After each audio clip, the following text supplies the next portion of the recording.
Okay, നമ്മൾ last ക്ലാസ്സിൽ intent വെച്ചിട്ട് സ്റ്റോപ്പ് ചെയ്തിട്ടുണ്ടായിരുന്നു. അപ്പം ഇനി നമുക്ക് നോക്കാനുള്ളത് പെൻഡിങ് ഇൻറ്റൻറ്റ് ആണ്. ഓക്കെ, എന്താണ് പെൻഡിങ് ഇൻറ്റൻറ്റ്? ഇപ്പോൾ ഇൻറ്റൻറ്റ് എന്തിനാണ് നമ്മൾ യൂസ് ചെയ്തത്? ഒരു ആക്ടിവിറ്റിയിൽ നിന്ന് വേറൊരു ആക്ടിവിറ്റിയിലേക്ക് പോകുവാൻ, അല്ലെങ്കിൽ ഒരു സർവീസ് സ്റ്റാർട്ട് ചെയ്യാൻ, അല്ലെങ്കിൽ ബ്രോഡ്കാസ്റ്റ് മെസ്സേജ് സെൻഡ് ചെയ്യാൻ, അതിനൊക്കെ വേണ്ടിയിട്ടായിരുന്നു നമ്മൾ ഇൻറ്റൻറ്റ് യൂസ് ചെയ്തത്. പെൻഡിങ് ഇൻറ്റൻറ്റ് എന്ന് പറഞ്ഞു കഴിഞ്ഞാൽ, ഇപ്പോൾ ഫോർ എക്സാമ്പിൾ, ഇപ്പോൾ ഒരു നോട്ടിഫിക്കേഷൻ വന്നു. ആ നോട്ടിഫിക്കേഷനിൽ നമ്മൾ ക്ലിക്ക് ചെയ്യുന്ന സമയത്ത് എന്തെങ്കിലും ആക്ടിവിറ്റി, അല്ലെങ്കിൽ ഒരു സർവീസ്, അല്ലെങ്കിൽ ഒരു മെസ്സേജ് സെൻഡ് ചെയ്യുക, ബ്രോഡ്കാസ്റ്റ് മെസ്സേജ് സെൻഡ് ചെയ്യുക, അതിനൊക്കെ വേണ്ടിയിട്ടാണ് നമ്മൾ എന്ത് യൂസ് ചെയ്യുന്നത്? പെൻഡിങ് ഇൻറ്റൻറ്റ് യൂസ് ചെയ്യുന്നത്. Okay, Android pending intent is an object that wraps ups an intent object and it specifies an action to be taken place in future. Okay, അപ്പം വെറും intent ആവുന്ന സമയം നമ്മൾ ഇൻറ്റൻറ്റ് ഒരു button click ചെയ്യുമ്പം അതിൻ്റെ ക്ലിക്കിൻ്റെ ഉള്ളിൽ നമ്മൾ ഇൻറ്റൻറ്റ് കൊടുത്തിട്ടുണ്ടെങ്കിൽ സെക്കൻഡ് ആക്ടിവിറ്റി എന്താണ് സ്റ്റാർട്ട് ചെയ്യും. അങ്ങനെയല്ലാതെ എന്ത് ചെയ്യുക, അത് ഫ്യൂച്ചർ പർപ്പസ്, അതായത് ഒരു നോട്ടിഫിക്കേഷൻ വന്നു അല്ലെങ്കിൽ ഒരു അലാം, ഓക്കെ, അതിന് ശേഷം അതിൻ്റെ റെസ്പോൺസായിട്ട് ഒരു ആക്ടിവിറ്റി സ്റ്റാർട്ട് ചെയ്യാം. ഓക്കെ, അതിനു വേണ്ടിയിട്ടാണ് നമ്മൾ എന്ത് യൂസ് ചെയ്യുന്നത്? പെൻഡിങ് ഇൻറ്റൻറ്റ് യൂസ് ചെയ്യുന്നത്. In other words, pending intent lets us pass future intent to another application and allow that application to execute that intent as if it had the same permission as our application. ഇപ്പം നിങ്ങൾക്ക് മനസ്സിലായില്ലേ? ഇപ്പം നമുക്കൊരു ഒരു notification വന്നു. ഇപ്പം നമ്മൾ ആ നോട്ടിഫിക്കേഷൻ നമ്മൾ ക്ലിക്ക് ചെയ്യുന്ന സമയത്ത് ഒരു ആക്ടിവിറ്റി സ്റ്റാർട്ട് ആവുന്നുണ്ടല്ലോ, അത്. ഓക്കെ, അതാണ് ഇവിടെ ഉദ്ദേശിക്കുന്നത്. Whether or not our application is still around when the intent is eventually invoked. A pending intent is generally used in case whenever an alarm manager needs to be executed or for notification. Okay, a pending intent provides a means for application to work even after their process exists. Okay, അപ്പം pending ഇൻറ്റൻറ്റിൽ വരുന്ന parameters എന്ന് പറയുന്നത് എന്താണ്?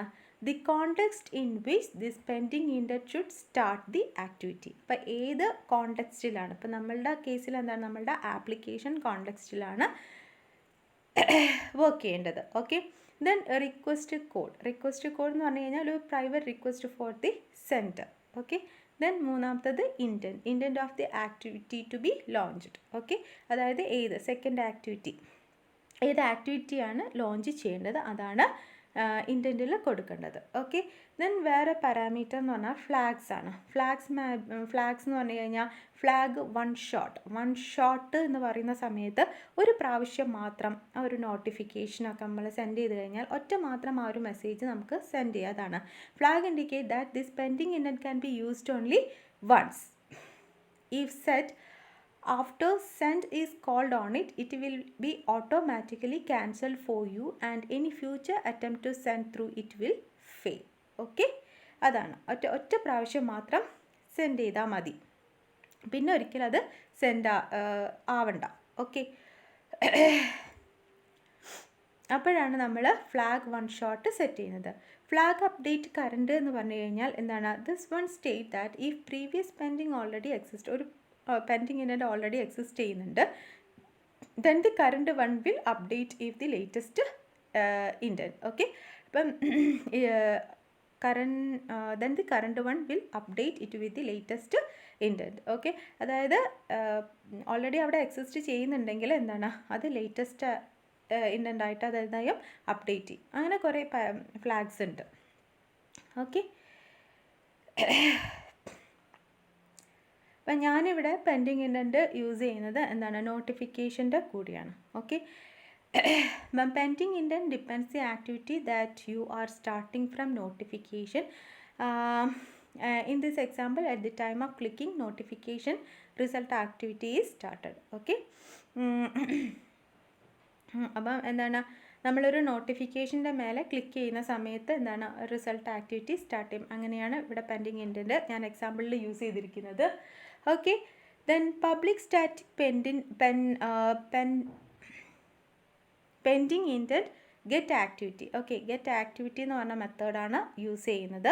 അതിൽ വരുന്നത് ഒന്ന് context, നമ്മളുടെ ആപ്ലിക്കേഷൻ കോണ്ടെക്സ്റ്റ്, ദെൻ നമ്മൾ പറഞ്ഞല്ലോ ഒരു റിക്വസ്റ്റ് കോഡ്, സെൻഡർ ഒരു റിക്വസ്റ്റ് കോഡ്, ദെൻ എന്താണോ ഇൻറ്റൻറ്റ്, ഏത് ഫ്ലാഗാണ്, ഇത്രയും കാര്യങ്ങളാണ് അവിടെ വരുന്നത്. ഓക്കെ, അപ്പോൾ നമ്മൾ നോട്ടിഫിക്കേഷനിൽ യൂസ് ചെയ്യുന്നത് നോട്ടിഫിക്കേഷൻ മാനേജർ ക്ലാസ് ആണ് to notify the user of events that happen. This is how you tell the user that something has happened in the background. Okay, അപ്പോൾ നോട്ടിഫിക്കേഷൻ മാനേജറാണ് അതിന് നമ്മൾ ഹെൽപ്പ് ചെയ്യുന്നത്. എന്തിനാ, യൂസറിനോട് പറയുകയാണ് എന്താണ് ബാക്ക്ഗ്രൗണ്ടിൽ എന്തെങ്കിലും ഹാപ്പൻ ചെയ്യുന്നുണ്ട്, അപ്പോൾ അങ്ങനെ പറയാനാണ് നമ്മളുടെ നോട്ടിഫിക്കേഷൻ മാനേജർ ക്ലാസ് യൂസ് ചെയ്യുന്നത്.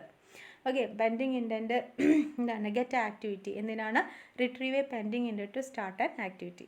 ഓക്കെ, ദെൻ അതേപോലെ തന്നെ ഗെറ്റ് ബ്രോഡ്കാസ്റ്റ് ഉണ്ട്, അതുപോലെ തന്നെ ഗെറ്റ് സർവീസ്. ഇങ്ങനത്തെ 3 മെത്തേഡുകളുണ്ട്. നമുക്കിപ്പം ആവശ്യമായിട്ടുള്ളത് ഏതാണ്, ഗെറ്റ് ആക്ടിവിറ്റി എന്ന് പറഞ്ഞിട്ടുള്ള മെത്തേഡാണ്. അങ്ങനെ നമ്മൾ നോട്ടിഫിക്കേഷൻ ക്ലിക്ക് ചെയ്യുന്ന സമയത്ത് നമ്മളുടെ സെക്കൻഡ് ആക്ടിവിറ്റിയാണ് സ്റ്റാർട്ടാവുന്നത്. ഓക്കെ, അപ്പോൾ നമുക്ക് ഇവിടെ 2 ആക്ടിവിറ്റി വേണം. ഒന്നെന്ന് പറഞ്ഞു കഴിഞ്ഞാൽ നമ്മളുടെ ഫസ്റ്റ് ആക്ടിവിറ്റി, അതായത് നമ്മളുടെ മെയിൻ ആക്ടിവിറ്റി. രണ്ടാമത്തെ സ്റ്റെപ്പിൽ നമുക്ക് എന്ത് ചെയ്യണം, നമ്മളുടെ സെക്കൻഡ് ആക്ടിവിറ്റി. ഓക്കെ, ഇങ്ങനെ 2 ആക്ടിവിറ്റിയാണ് നമ്മൾ ഒന്ന് പ്രൊജക്റ്റ് ക്രിയേറ്റ് ചെയ്യുമ്പോൾ ഉണ്ടാകുന്ന നമ്മളുടെ മെയിൻ ആക്ടിവിറ്റി. വേറെ ഒന്ന് എന്ത് വേണം, നമുക്ക് സെക്കൻഡ് ആക്ടിവിറ്റി വേണം. ഓക്കെ, അപ്പോൾ ഇവിടെ എന്താണ്, ഇവിടെ നമ്മളുടെ മെയിൻ ആക്ടിവിറ്റിയിൽ നിന്ന് നമ്മളൊരു ബട്ടൺ ക്ലിക്ക് ചെയ്യുന്ന സമയത്ത് ഒരു നോട്ടിഫിക്കേഷൻ വരും. ഓക്കെ, എന്നാൽ ആ നോട്ടിഫിക്കേഷൻ ലിങ്കിൽ ക്ലിക്ക് ചെയ്യുന്ന സമയത്ത് നമ്മളുടെ സെക്കൻഡ് ആക്ടിവിറ്റി എന്ത് ചെയ്യും, ഓപ്പൺ ആവും. ഓക്കെ, അപ്പോൾ ഞാൻ ആ ആക്ടിവിറ്റി ലേഔട്ട് ഞാനിവിടെ കൊടുത്തിട്ടില്ല. ഓക്കെ, ജസ്റ്റ് പറഞ്ഞു പോയതാണ്. അപ്പോൾ നമ്മളുടെ മെയിൻ ആക്ടിവിറ്റിയിൽ നമ്മൾ എന്താണ് കോഡ് എഴുതേണ്ടത്, നമ്മളൊരു ബട്ടൺ. ഓക്കെ, ഫസ്റ്റ് ആക്ടിവിറ്റിയിൽ ഒരു ബട്ടൺ എടുത്തിടണം. ദെൻ ബട്ടൻ്റെ ഓൺ ക്ലിക്കിൻ്റെ ഉള്ളിൽ എന്ത് കൊടുക്കുക, കോഡ് കൊടുക്കുക. എന്താണ്, intent I is equal to, നമ്മളുടെ ഇൻഡൻറ്റിൽ നമ്മൾ പഠിച്ചിട്ടില്ലേ അതുപോലെ തന്നെ intent I is equal to new intent get application context. Okay, നമ്മളുടെ എന്താണ് കോണ്ടെക്സ്റ്റ്. ദെൻ നമ്മളുടെ activity result activity dot class. Result activity എന്ന് പറയുന്നത് എൻ്റെ സെക്കൻഡ് ആക്ടിവിറ്റീൻ്റെ പേരാണ്. Okay, result activity dot class. Okay, then I dot put extra notification I D. Then notification I D എന്ന് പറയുന്നത് 1 ആയിട്ട് സെറ്റ് ചെയ്തിട്ടുണ്ട്. ഓക്കെ, ഇവിടെ ജസ്റ്റ് ഒരു ഐ ഡി കൊടുത്തിട്ടുണ്ട്. Notification I D equal to 1 എന്ന് പറഞ്ഞിട്ട് സെറ്റ് ചെയ്തിട്ടുണ്ട്. ഓക്കെ, എന്നാണ് ഇവിടെ പറയുന്നത്. നെക്സ്റ്റ് എന്താണ്, pending indent dot get activity. നമ്മളുടെ കോണ്ടെക്സ്റ്റ് എന്താണോ, ഗെറ്റ് ആപ്ലിക്കേഷൻ കോണ്ടെക്സ്റ്റ്. ദെൻ ആ ഒരു പെൻഡിങ് ഇൻഡൻറ്റിൻ്റെ ഗെറ്റ് ആക്ടിവിറ്റി എന്ന് പറഞ്ഞിട്ടുള്ള മെത്തേഡിൻ്റെ ഉള്ളിൽ എന്തൊക്കെയാണ് പാസ് ചെയ്യുന്നത്, നമ്മളുടെ കോണ്ടെക്സ്റ്റ്. Then request code. ഇപ്പം നമുക്ക് റിക്വസ്റ്റ് കോഡൊന്നും സെൻഡ് ചെയ്യാനില്ല, അതുകൊണ്ട് 0. ദെൻ ഇൻഡൻറ്റ്, ഏത് ഇൻഡൻറ്റാണ്. Then flags. ഓക്കെ, ദെൻ നമുക്ക് ഫ്ലാഗ് ഒന്നും സെൻഡ് ചെയ്യാനില്ല, അതുകൊണ്ട് 0 സെറ്റ് ചെയ്തു. ദെൻ എന്താണ്, ഇവിടെ ഐ എന്ന് പറയുന്നത് നമ്മളുടെ ഇൻഡൻറ്റിൻ്റെ ഐ ആണ്. ഓക്കെ, ദെൻ നമ്മളുടെ notification manager NMS equal to notification manager of എന്താണ്, ഗെറ്റ് സിസ്റ്റം സർവീസ്. സിസ്റ്റത്തിൻ്റെ സർവീസാണ് എന്താ, നോട്ടിഫിക്കേഷൻ _സർവീസ്. ഇത് ഇങ്ങനെ തന്നെ കൊടുക്കണം കേട്ടോ, സ്മോൾ ലെറ്ററിലൊന്നും കൊടുക്കാൻ പാടില്ല. എന്താണ് നോട്ടിഫിക്കേഷൻ, അപ്പോൾ നമുക്ക് എന്താണ് ആൻഡ്രോയിഡിൽ ഓൾറെഡി ബിൽറ്റിൻ ആയിട്ടുള്ള ഒരു സർവീസ് നമ്മൾ ആക്സസ് ചെയ്യാണ്. ഓക്കെ, അപ്പോൾ ആ സർവീസസിൻ്റെ പേരാണ് നോട്ടിഫിക്കേഷൻ _സർവീസ് എന്ന് പറയുന്നത്. അത് നമ്മൾ ടൈപ്പ് കാസ്റ്റ് ചെയ്ത് കൊടുക്കുകയാണ് എന്ത് ടൈപ്പാണ് എന്നുള്ളത്. ഓക്കെ, അതാണ് notification manager NMS equal to notification manager get system service notification service എന്ന് പറയുന്നത്. Okay, then notification notif is equal to new notification. Okay, ഈ നോട്ടിഫിക്കേഷനിൽ നമുക്ക് ഐക്കൺ സെറ്റ് ചെയ്യണമെങ്കിൽ അതാണ് r.drawable.ic ലോഞ്ചർ. Then reminder. ഇപ്പം നമുക്ക് നോട്ടിഫിക്കേഷൻ വരുന്ന സമയത്ത് അവിടെ ഒരു മെസ്സേജ് ഡിസ്പ്ലേ ചെയ്യുന്നുള്ളൂ, അതെന്താണ്, meeting starts in 5 minutes. Okay, system current time millis. Okay, അത്രയും സെറ്റ് ചെയ്തു. ദെൻ നമ്മൾ ആരാണ് ഈ മെസ്സേജ്, എവിടെ നിന്നാണ് മെസ്സേജ് വരുന്നത്, സിസ്റ്റം അലാമാണ്. ദെൻ എന്താണ് message, meeting with customer at 3 PM. Okay, അപ്പം നമ്മൾ notif dot get application context. Okay, നമ്മൾ notif dot set latest event info. Okay, അത് ഇങ്ങനെ വെട്ടിയിരിക്കുന്നത് എന്തുകൊണ്ടാണെന്ന് വെച്ചാൽ ഒരു സ്ട്രൈക്ക് കാണുന്നുണ്ടല്ലോ, അത് ഡെപ്രിക്കേറ്റ് ചെയ്ത് പോയതാണ്. ഇനി പ്രശ്നമൊന്നുമില്ല, സംഭവം വർക്കാവും.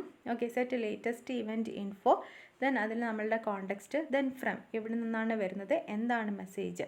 ഓക്കെ, അതിൻ്റെ കൂടെ നമ്മൾ എന്തും കൂടെ കൊടുത്തിട്ടുണ്ട്, നമ്മളുടെ പെൻഡിങ് ഇൻറ്റൻറ്റും കൂടെ കൊടുത്തിട്ടുണ്ട്. പെൻഡിങ് ഇൻറ്റൻറ്റ് നമ്മളിവിടെ സെറ്റ് ചെയ്തിട്ടുണ്ടല്ലോ, പെൻഡിങ് ഇൻറ്റൻറ്റ്. ഓക്കെ, ആ ഒബ്ജക്റ്റാണ് നമ്മൾ പെൻഡിങ് ഇൻറ്റൻറ്റ് ഇവിടെ കൊടുത്തിട്ടുണ്ട്. ആ ഒരു ഒബ്ജക്റ്റാണ് നമ്മളിവിടെ പാസ് ചെയ്ത് കൊടുക്കേണ്ടത്. ഓക്കെ, അപ്പം നമ്മളുടെ നോട്ടിഫിക്കേഷൻ വൈബ്രേറ്റ് ചെയ്യണം, അതാണ് പറയുന്നത്. Notif dot vibrate is equal to new long. അത് 100, 250, 100, 500 സെറ്റ് ചെയ്തിട്ടുണ്ട്. അതെന്താണെന്ന് വെച്ചാൽ എന്താണ് 100 മിനിറ്റ്സ് ഡിലേ, ദെൻ 250 വൈബ്രേറ്റ് ചെയ്യുക, ദെൻ 100 മില്ലി സെക്കൻഡ് അത് പോസ് ചെയ്യുക. ഓക്കെ, ദെൻ 500 മില്ലി സെക്കൻഡ് അത് വൈബ്രേറ്റ് ചെയ്യുക. നമ്മൾ എന്താ പറയുക, നോട്ടിഫിക്കേഷൻ നമുക്ക് വരുന്നത് ശ്രദ്ധിച്ചിട്ടില്ലേ തന്നെ. Then nm.notify notification ID, notif. Okay, ഇത്രയാണ് സെറ്റ് ചെയ്യേണ്ടത്. അപ്പോൾ നമ്മളുടെ ആക്ടിവിറ്റിയിൽ നിന്ന് നമ്മൾ ഓക്കെ ബട്ടൺ ക്ലിക്ക് ചെയ്യുന്ന സമയത്ത് നമുക്കൊരു നോട്ടിഫിക്കേഷൻ വരും. ഓക്കെ, ഒരു നോട്ടിഫിക്കേഷൻ വരും. ദെൻ ആ നോട്ടിഫിക്കേഷൻ ക്ലിക്ക് ചെയ്യുന്ന സമയത്ത് എന്താണ് നമ്മളുടെ റിസൾട്ട് ആക്ടിവിറ്റിയിലേക്ക് പോവും. കൂടാതെ എന്താണ് അതിൽ നോട്ടിഫിക്കേഷനിൽ എന്തൊക്കെ മെസ്സേജാണോ സെറ്റ് ചെയ്തത് അതും കാണിക്കും. ഓക്കെ, മനസ്സിലായല്ലോ? ഇത്രയും സംഭവം മനസ്സിലായല്ലേ? അപ്പം നോട്ടിഫിക്കേഷനിൽ വരുന്ന സമയത്ത് അറിയാലോ, നോട്ടിഫിക്കേഷൻ. ഇപ്പം നോട്ടിഫിക്കേഷനിൽ ഫസ്റ്റ് എന്തുണ്ടായാലും ഒരു ഐക്കൺ വേണമെങ്കിൽ നമുക്ക് സെറ്റ് ചെയ്യാം. Then reminder meeting starting 5 minutes കിട്ടും. ഓക്കെ, ദെൻ അത് ഇത്ര മില്ലി സെക്കൻഡ് നിൽക്കും. അത് നമ്മൾ ക്ലിക്ക് ചെയ്യുമ്പം എന്താണ് ആ ഒരു എവിടെ നിന്നാണ് ഈ മെസ്സേജ് വന്നത്, then meeting with customer at 3 PM ആ മെസ്സേജാണ് കാണിക്കുക. ദെൻ എന്താണ് നമ്മളുടെ സെക്കൻഡ് ആക്ടിവിറ്റിയിലേക്ക്, റിസൾട്ടൻ്റ് ആക്ടിവിറ്റിയിലേക്ക് പോവുകയും ചെയ്യും. ഓക്കെ, ഇത് മനസ്സിലായല്ലോ പെൻഡിങ് ഇൻറ്റൻറ്റ് എന്താണെന്നുള്ളത്. ഓക്കെ, ഫ്യൂച്ചർ പർപ്പസ് എന്ന് പറയുന്നത് അതാണ്. അതായത് ഡയറക്റ്റ് സെക്കൻഡ് ആക്ടിവിറ്റി സ്റ്റാർട്ട് ചെയ്യാതെ അതൊന്ന് തൽക്കാലം പെൻഡിങ്ങിലിടുക. അപ്പോൾ ഒരു നോട്ടിഫിക്കേഷൻ അല്ലെങ്കിൽ അലാം ഒക്കെ വർക്ക് ചെയ്യുന്ന സമയത്ത് മാത്രം അത് ആക്ടിവേറ്റ് ചെയ്ത് കൊടുക്കുക. ഓക്കെ, ഇതാണ് പെൻഡിങ് ഇൻറ്റൻറ്റ് എന്ന് പറയുന്നത്.